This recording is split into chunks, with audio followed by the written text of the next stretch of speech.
Amona Blasi eta Herensuge kumea.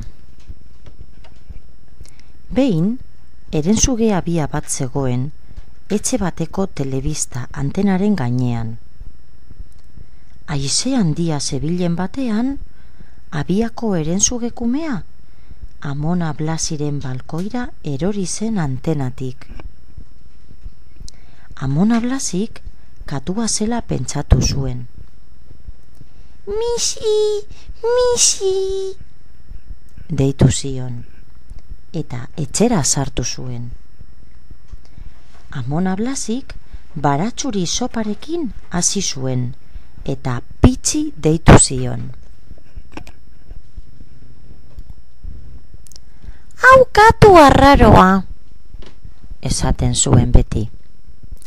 Amona Blasik biztatxarra zeukan, eta esen konturatzen animalia hura Herensuge kumea zela, eta ez katua.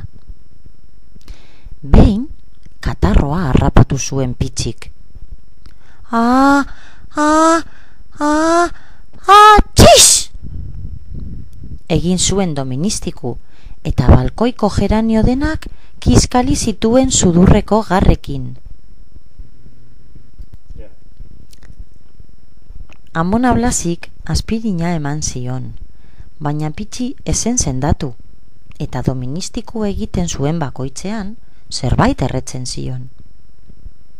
Ohean ere sartu zen, ea han sendatzen zen. Eta betaurrekoak jantzi eta ipuinak irakurtzen zizkion. Herensugeari asko gustatzen zitzaizkion ipuinak, eta Doministiku egin beharrean sua irentzi egiten zuen, liburua ez erretzeko.